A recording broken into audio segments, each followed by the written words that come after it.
All right.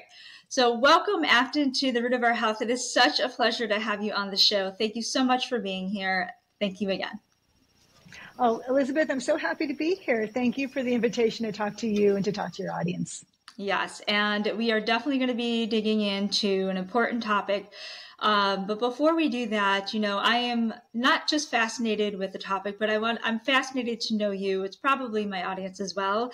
So if you could give a little bit of a backstory, as well as why you decided to get into helping people with chronic pain. Yes.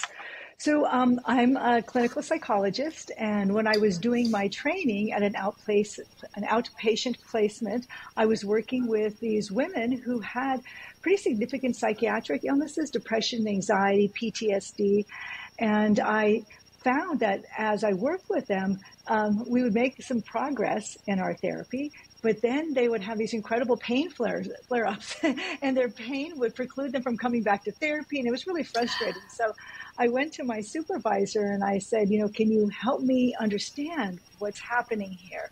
And she said, I would like you to go to the UCSD Medical School Library. It's the University of California, San Diego, and look up fibromyalgia, irritable bowel, interstitial cystitis. Just look up some of these chronic pain conditions and see what you can find about the relationship between thoughts, pain, and emotions. I thought, okay. And so I did that, and I came across an article written by someone named Dan Claw, who wrote about the neurobiology of chronic pain, meaning that how the brain processes pain and what role thoughts and emotions play. That thoughts and emotions don't cause the pain. It's not like psychiatric conditions are masked. The pain is a masked psychiatric condition. It's that they all interrelate very powerfully. They're all processed by similar areas of the brain. And so there is this need to understand the overlap. And at that point, I was hooked. This is what I wanted to do. I changed my dissertation. I focused on chronic pain and wrote my dissertation in pain and depression in fibromyalgia, rheumatoid arthritis, and just kind of teased out the differences in the role that it played. Nice. Yeah. And it's sometimes, that's how the path goes, right? So when you start in one thing, you start to see the issues and the problems really at the root cause. So it is just making sure, to get to that. And so then, that was your transition. Awesome. Thank you for sharing. So before we get into treatments of chronic pain, if you could let us know, it's kind of maybe very, very, 101-ish, but if you can kind of go into what chronic pain is, really like a definition, and what usually causes chronic pain, what is that, if there's just one or many, if you can kind of go into that, and then we'll go into the treatments. Yeah.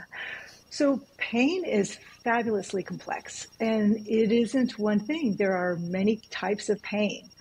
And so the things that typically cause pain are injury, and that is a function of our pain system. Our pain system is really important. People who don't have pain receptors don't live very long, right? So our pain makes us back away from danger. It makes us proceed carefully, and it's very protective and very important.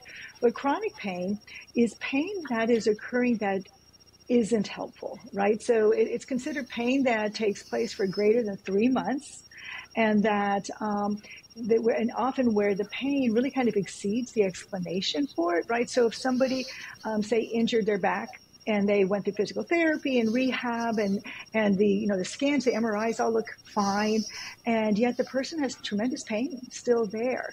That to us is chronic pain. And what we understand at that point is the nature of pain has probably changed. So when I say the nature of pain, there is the acute pain we get when we twist an ankle or have surgery, and that's all useful, right? So the ankle twist keeps us off that ankle so it can heal. The surgical pain, where that surgical site pain, keeps us steady so that we don't rip our incisions, right? So it serves a purpose. So acute pain is very, very specific and is treated using specific medications, right? So this is the one place where opioids are really useful, cancer pain and for this type of acute, especially post-surgical pain. But A more chronic pain is something like we might see with osteoarthritis, right? So that we've got bone on bone, probably knees or hips that are grinding together and creating just tremendous pain. That is kind of what we call mechanical pain. And that's a specific thing. That signal, a pain signal, is shooting down from that hip and up into the brain. Then there's also inflammatory pain, like we might see with rheumatoid arthritis, where people have, swelling their joints, and the greater the swelling, the greater the pain. That's really a strong correlate. And that requires different treatment too, right? So if it's an autoimmune disease, it's causing the pain like lupus or rheumatoid arthritis, then you use, a biologic therapy or a steroid to try to cut back that inflammation. Then there's also neuropathic pain. This is pain that occurs because there's impingement on a nerve. And then that's where we get that pain that shoots down the leg, because usually there's a nerve that's being impinged on. So that's a different type of pain. That's treated differently. And then there's one more type of pain that is what we in our research group and really kind of across the pain research world find the most fascinating. It's something we call nociplastic pain. Noci for nociceptive. Those are the little receptors that pick up pain, so noci. And then plastic, meaning that there is great plasticity in the brain, that the brain changes. And what we see that happens is when a pain signal is emitted too many times, over and over and over and over again, perhaps from the low back or the knee, the brain actually starts to learn that pain signal and wire that in. And so this pain signal can exist even in the absence of pain that's coming from the knee or the back that's stimulating it. It's actually pain kind of for its own sake. It's kind of brain created or brain amplified pain. And nociplastic pain is something we see predominantly in fibromyalgia and chronic low back pain, but we see it in arthritis and lupus and rheumatoid arthritis and just about any other pain condition where the pain signal is emitted for a long period of time and the brain starts to change. Interesting. So is this kind of what people say, that they have a high threshold to pain because basically their brain or their mind is like, it's used to it. So then they're able to kind of move through the pain easier than others. Is that the correlation, or am I kind of off? Yeah. Well, you've actually brought up a couple of interesting points. So the first point is that we all kind of have a set point for how sensitive we are to external stimuli, be that pain or lights or scents. And some of us are just real sensitive. Okay. Many people who have chronic pain will experience something painful that is not necessarily painful to another person, but they also are sensitive to sense of smell and lights. It's just like the nervous system is a little higher tuned. Okay. And so they have a very kind of a low sensitivity or tolerance for pain because they just experience it much more powerful. And we see this in our neuroimaging studies. I mean, it's observable in the brain. We know this is a thing. And then other people, just for whatever reason, nothing really bugs them. I mean, they have a very high pain tolerance. You can really pinch them or squeeze a finger or whatever else. It just doesn't really bother them. And they're also probably not bothered by smells and light and stuff like that. Again, their set point is different than someone who is prone to having chronic pain or who has chronic pain. Okay. All right. Thank you for clarifying that. So, sure. But going back to the brain, right? So you are a psychologist of chronic pain. So I personally, I've never heard of such, but I understand it. Yeah. So you obviously focus a lot on either behavior or brain patterns. So how does the brain or the mind? Because I know that they're kind of like two separate things. So how does the mind play a role in our chronic pain? Oh, the mind is so important. So we know that pain can be made worse when we're angry or panicky, we're really, really afraid. You might picture a time that maybe you fell and twisted an ankle or something like that, and were really frightened or angry. That pain was probably overwhelming. Or maybe a similar ankle twist that happened in a really silly way with a bunch of friends, and everybody laughs and you laugh, isn't necessarily detected as painful, right? So the way we think about pain, the way that our emotions are layered on top of pain really affects actually how the pain signal is processed. It's not necessarily that our mind is making it better or worse or making up. It really is just how the brain is processing signals. And those upset signals or angry signals or happy signals all get mixed up in that same brain processing pod. And it can affect it. So like I mentioned that, when you're more panicky and anxious or stressed, the pain is worse. But when you're distracted doing something you love, when you're feeling joyful, when you're with friends that you adore, the pain often is experienced as less intense. And that's not because your mind is making it, it's just how the signal is being processed. Interesting. I never really thought of play on words. I never really thought about that. So that's a great, cause I can see that happening though, because a lot of times, and I think this kind of flows into the next sort of question as well. You know, a lot of times when we do what we love, when we're again in that happy state, when we're in that joy, it kind of, sometimes they say like, mind over matter, meaning like where our mind is not thinking about the pain, so it's not creating the pain. And you alluded to neuroplasticity earlier, and I 100% believe our brains or our minds are, you know, plastic, and they can change. So whatever we feed it, literally like food and our thoughts could kind of reverse, you know, these outcomes.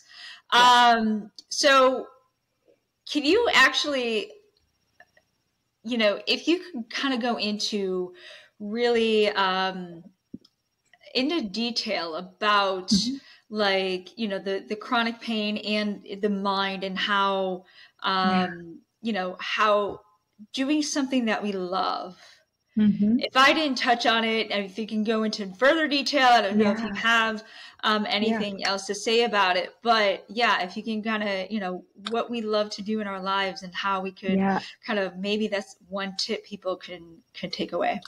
Oh, I love that question. And I think it's so important because, let me just kind of share a couple thoughts first. So when we're stressed and we are feeling anxious, we have kind of an alarm system in our brain that goes off, right? And so it could be even something that is just, you're just worried about a relationship or something that's going to happen at work the next day, whatever.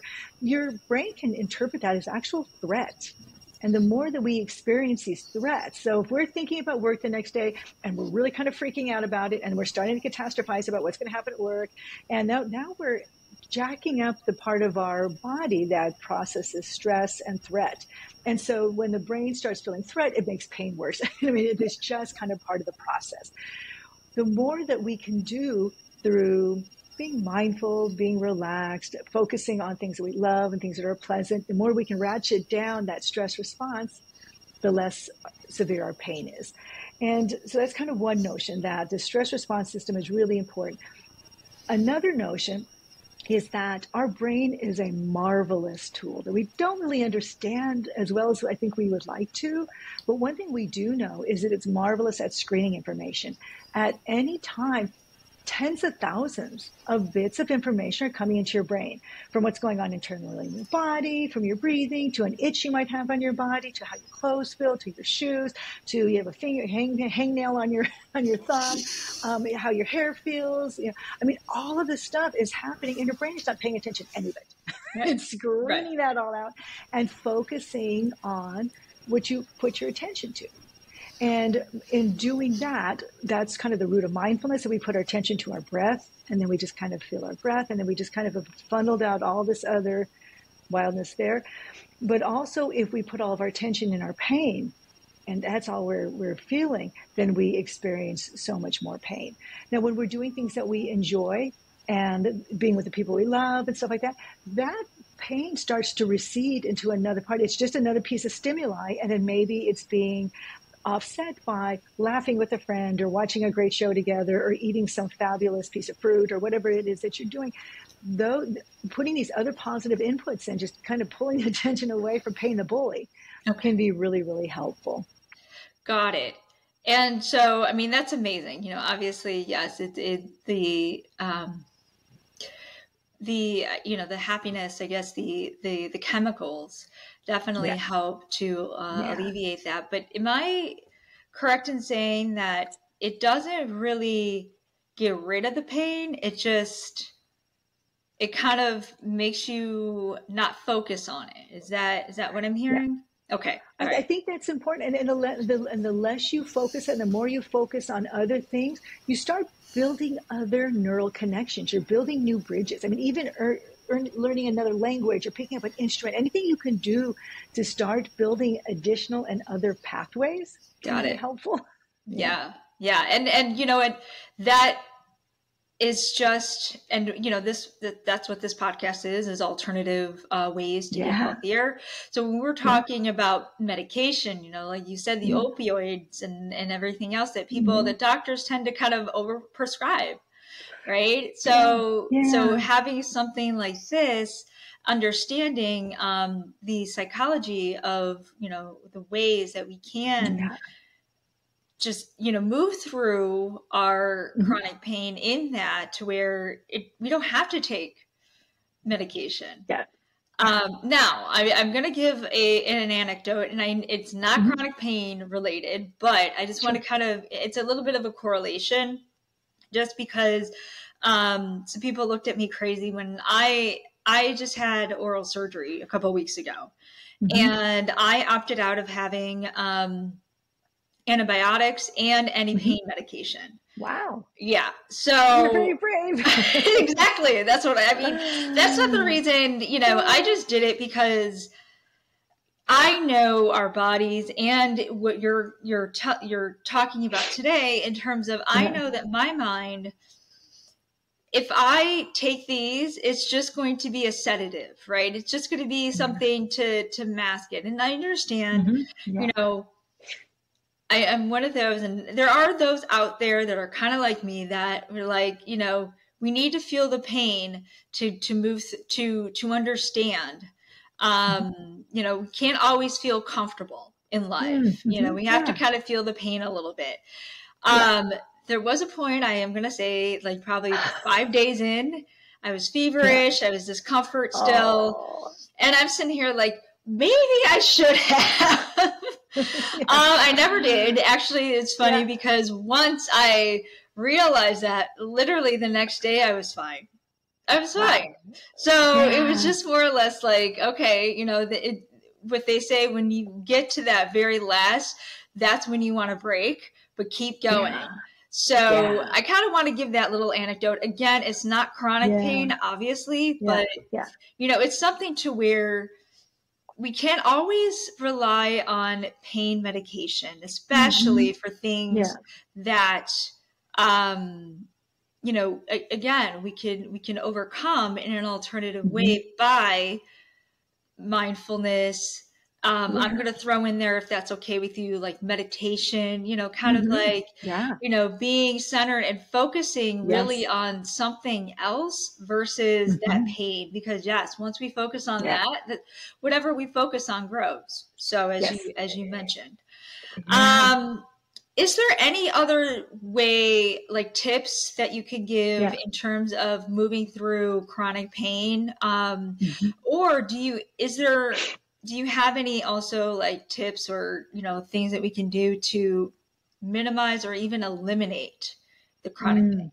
And well, I mean, you went through in the beginning, the different types of chronic pain. So I don't know if you just want to cover one. I will say that a few of my clients that I have rheumatoid arthritis. I interviewed somebody that had rheumatoid arthritis and reversed it. So I don't know if you want to focus on that or other things, chronic pain. Great questions. And actually it's kind of multiple questions. So maybe I'll start with this.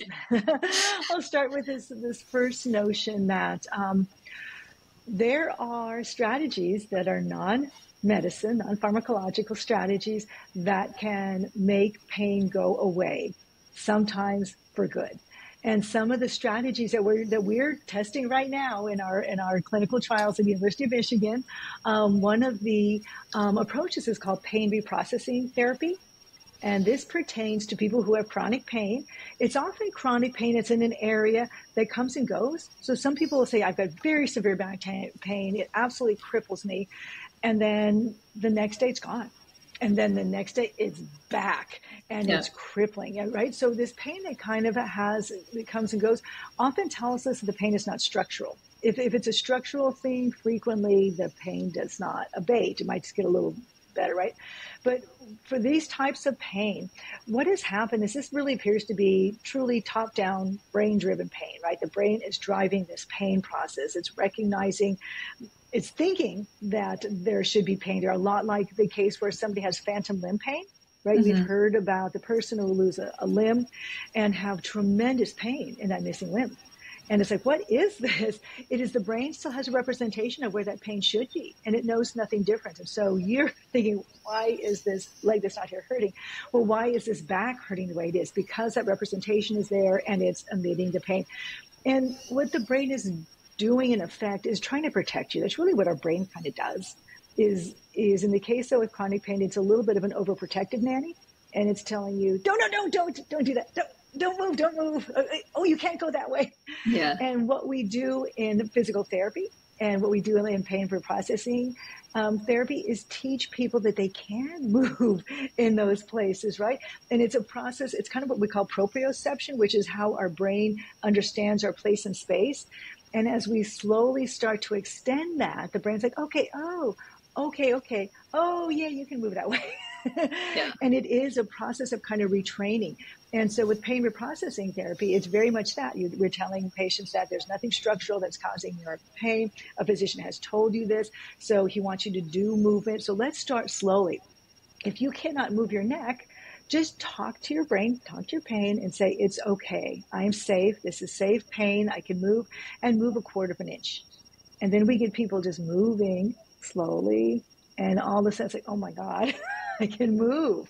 Because again, it's kind of it's truly kind of rewiring pain. Not all pain is like that, but that is one example of of pain. And it doesn't mean a person made up the pain. It's truly the brain is driving this pain. A person didn't make up the pain in phantom limb pain. It is the brain driving a pain process. So that's kind of one thing. Another thing is that frequently people with rheumatoid arthritis, they can have really good treatment and get the best biologic therapy, and they'll get their labs back. The physician says, hey, your rheumatoid arthritis is in remission. You look great. And the person says, yeah, but I have incredible pain. I cannot move my arms or my hands, and my back now hurts. And what they've probably developed is now more that nosoplastic pain. It's on top of the inflammatory pain. So that explains that. And so then we require different types of treatment for that. Ideally, we get people moving, we get people decreasing their stress, we get people breathing, mindful meditation. And we are the biggest drivers of our own stress as humans. Pretty much. Yeah. We are wired to look for threat. And so we will do that. But we look for threat in the craziest places. We look for it in our relationships, in our work, in our house. And these things become things we ruminate about, we worry about, and we worry about our friendships, and we worry about this stuff. And the brain doesn't know much better. It knows that it's experiencing threat. And so, again, we've jacked up our stress response system. So really, the goal is a lot of what you talk about is bringing this all down, kind of reading this homeostasis, this internal healing, understanding what the causes of these things are, not just medicating and covering over, but understanding the root cause. And by getting at that, so with us in pain, it's understanding the brain is driving this. So now how do we wrestle with the brain? We're not going to operate on it, but There are ways we can influence brain. Diet, exercise, movement, nature, getting out and breathing fresh air, warm, loving relationships, doing things you love. I mean, all that stuff stimulates and changes how your brain is processing information. Yes, all of that, because and I was just thinking as you were, listening, I was listening, but as you were talking, I was also kind of going into, the everything that plays a role. So the nutrition, the fitness, the mindfulness, all of those things kind of play a role where your brain, you're literally feeding your brain. You're literally, because without proper nutrition, you're not able to think, right? Without good sleep, you're not able to think, or to function. Your mind is not able to function correctly. So it's again, we're, and I say this ad nauseum, but we're a process. We're a whole being, right? So everything, if one thing is off, the others will definitely be off, right? Absolutely. So that's awesome. You wrote a book that's just came out. Am I correct? That just came out? Yes. When did it come out? Oh, it's just been about the 5th of September. It's only been out a little bit more than a month. Nice. Congratulations, by Yeah. the way. Is this your Thank you. first? Thank you. This is my first. Yes. Oh, I've wow. I've written about 110 scientific articles, but I've never written a book, but it was the pleasure and joy of my life. Awesome. Yeah. Yeah. I can just imagine how hard it was, but yet how Hmm. rewarding it must be. Yeah. So, Yeah. but Yeah. yes, the book is called Chronic Pain Reset. So I don't know if you can kind of go a little bit more detail, or Hmm. maybe some snippets in the book that you would like Sure. to kind of tell me and my audience. I know that we talked a little, Yeah. a lot about chronic pain, so I don't know if we covered a Yeah. lot in the book. But if there's something new that you would like to kind of maybe give a little bit about the book, I'd love to hear it. Thank you. So the goal was that we as researchers do a tremendous amount of work. I mean, I have about $15 million from the NIH to do pain research, and nobody gets it in their hands. Nobody gets this work. So we know things that work, we know things that are helpful, and it just doesn't get to the people who need it. So I decided during the pandemic that I needed to do something better with my time, and so I decided to write this book for patients and also for clinicians. And what I wanted to do is I work with one of the most talented and well-known pain research groups in the country. The Chronic Pain and Fatigue Research Center is physicians, psychologists, physical therapists, and a bunch of neuroscientists that all work together to try and understand the brain workings of chronic pain, what therapies work for who. I mean, what are the mechanisms that underlie healing?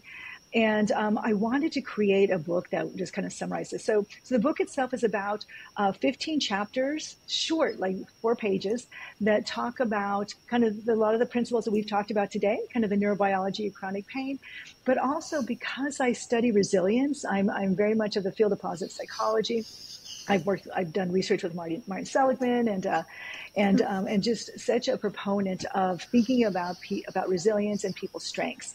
And so in those chapters, I also talk about the neuroscience kind of underlying positive emotions and the importance of purpose in life and gratitude and friendships and healthy relationships and just well-being and meditation and mindfulness and what we understand about these things from the research perspective, but written in a way that I hope anybody could say, oh yeah, I get it. Oh wow, that's interesting. That's how it changes your brain. Wow. And after people kind of hopefully get this knowledge, and I try to do so in an amusing way. I tell stories. I have people with lived experience share their really beautiful reflections about things they've learned and stuff. But then we have the meat of the book, which is 30 days of activities, skills, and practices. And so these are all things that are evidence-based, that are helpful for people with chronic pain or more chronic illness more broadly. And what the reader does is every morning they wake up and there's a little 2-pagers and there's a description of an evidence-based practice. And it could be mindful breathing. It could be creating a walking program. It could be pacing your activity so you don't induce a pain flare. It could be sorting through your relationships to pick out the toxic ones. I mean, there's all these different things that people can do. And each day you look at the activity, you read a little bit about it, and then it tells you how you can do that. So try it for today. And then you go out and you try it. It can be acts of kindness. I mean, there's, doing the visual arts. I mean, there's a jillion different things that we know are helpful. So you try that thing that day, then you come back at the end of the day and you say, I like that. I actually think I could do that. I'm actually kind of excited to do that. And so you color in the little star, and that becomes something that you'll revisit. On the next day, you might read about something that seems incredibly stupid and like a waste of time. You'll try it anyway that day, and you'll say, okay, that's not for me.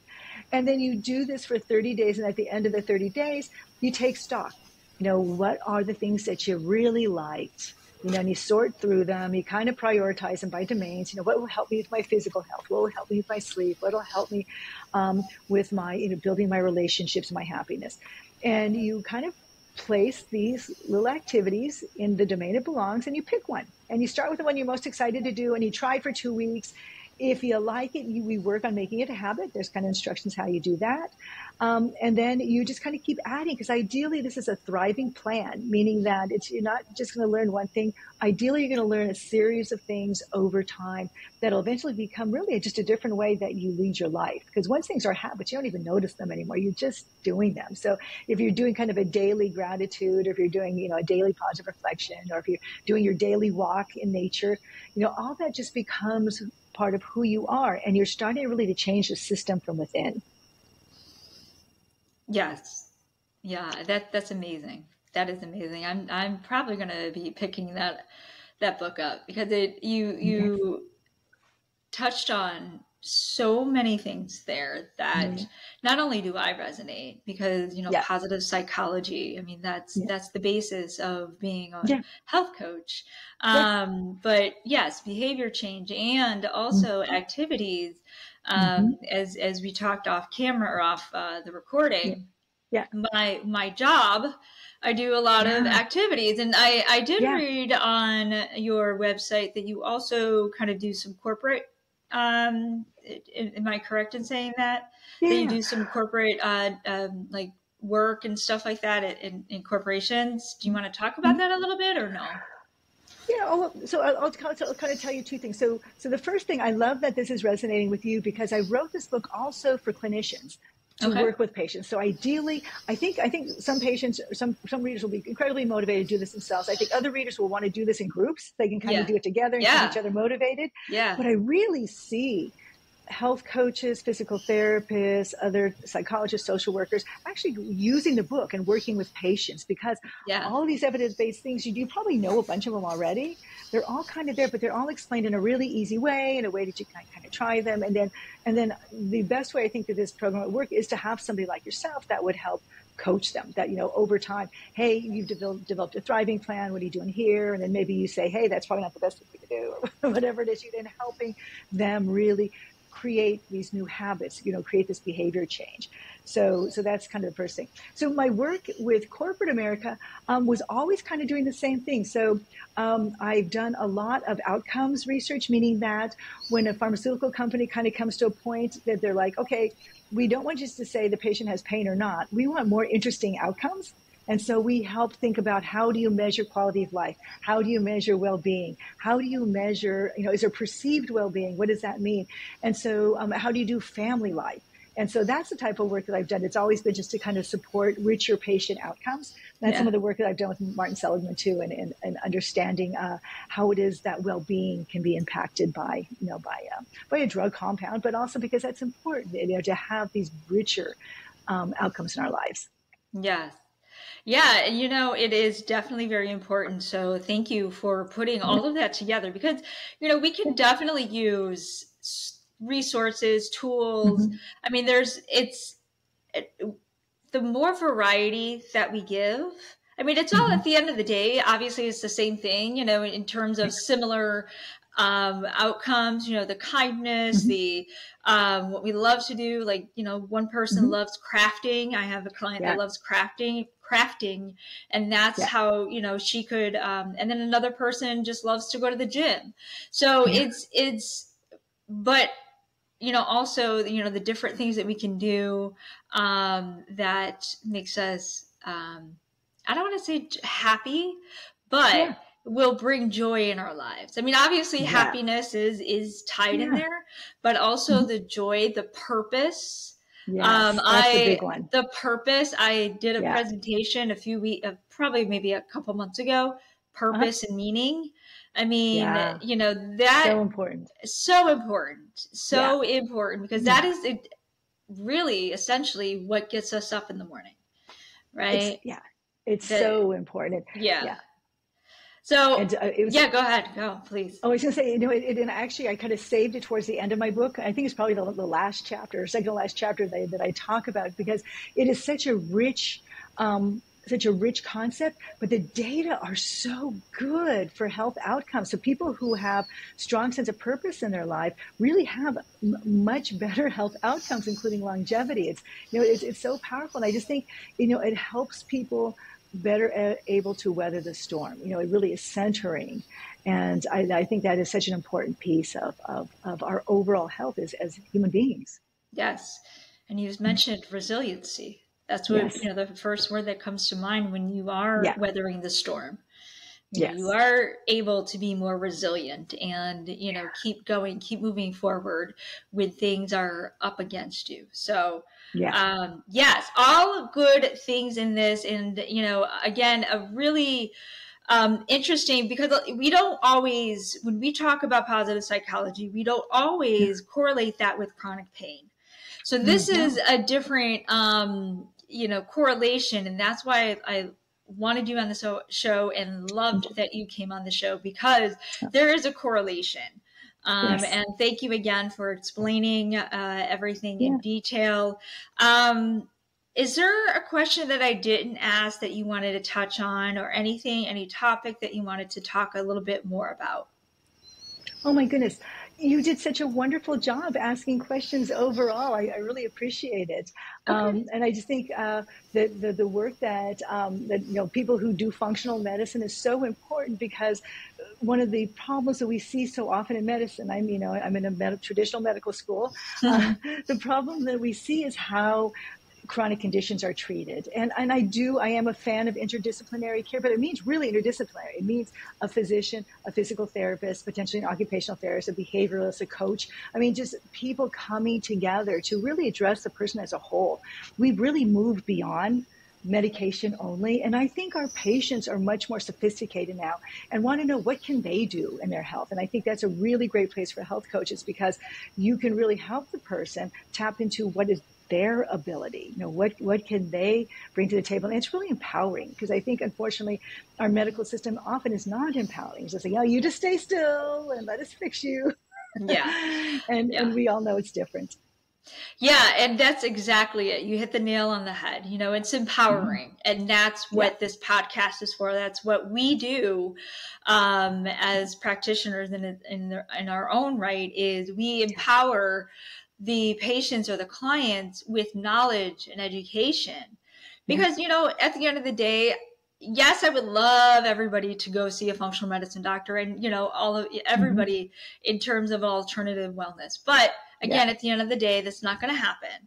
So how can we arm them with the knowledge of, okay, well, your doctor is telling you what to do.